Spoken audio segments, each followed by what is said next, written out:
এই জায়গায় আপনার ভারতে থেকে 6 জন 2 জন বাচ্চা ছোট বাচ্চা সহ কয়েকজন পুশিং করে এপাশে পাঠাই দিছে, সেই জন্য এদিকে ফ্ল্যাগ মিটিং হচ্ছে। ওই পাশে বিজিবি সহ এই পাশে বিজিবি সহ বিএসএফ ওনারা এখন পর্যন্ত কোনো কিছু করতে পারতেছে না। ওনারা এখন ওই ফ্ল্যাগ মিটিং চলতেছে আপাতত। সুপ্রিয় দর্শক, আপনারা দেখতে পাচ্ছেন সেই পুশিং দেখার জন্য কিন্তু শত শত মানুষ কিন্তু সেই সীমান্তে অপেক্ষা করছে, দেখতে পাচ্ছেন দর্শক।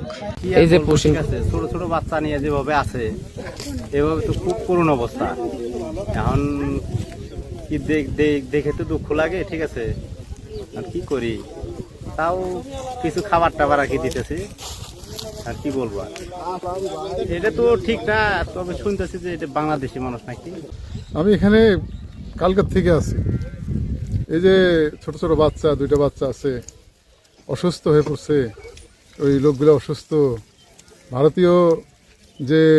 ভারতীয়রা যে ব্যবহার করতেছে এদের প্রতি সবই অন্যায়, এটা ঠিক না। এদের এটা ধরতে গেলে অমানবিক। এটা বাইরে আমি মনে করি জাতিসংঘ থেকে দৃষ্টি দেওয়া উচিত, দিয়ে এগুলো একটা সুরাহা করা উচিত, যাতে ভারত সরকার এরকম না করতে পারে।